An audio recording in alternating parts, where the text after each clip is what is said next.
Ito yung mga kinakatakutan ng mga linya ng mga buhaya, yung mga hanay ng mga buhaya, yung makapagsalita talaga yung mga retired Marines. Ito ganito, oh. At sama-sama pa rin tayo magiging saksi sa katotohanan. Yung mga nabibigyan po yung mga taga-media. Arnold Clavio po yung... Oh, Arnold Clavio raw, ha? Wala na, makaigit na. O, di ba? Mr. Arnold Clavio.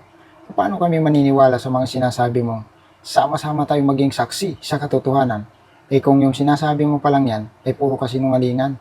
Di ba? Kasi isa ka pala sa nadilibiran, nabigyan ka pala ng pera na galing sa kaban ng bayan.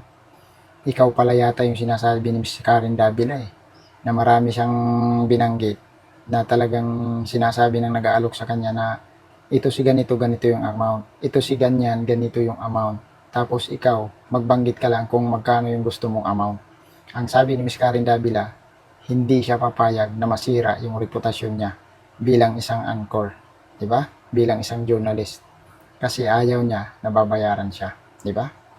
Eh, ikaw pala naman, Mr. Arnold Clavio, ngayon, eh talagang hindi na kami mapapaniwala sa mga kasinungalingan mo. Sasabihin mo, sama-sama tayo sa pagiging saksi sa katotohanan. Mr. Arnold Clavio. Los-los ninyo, mga kupal.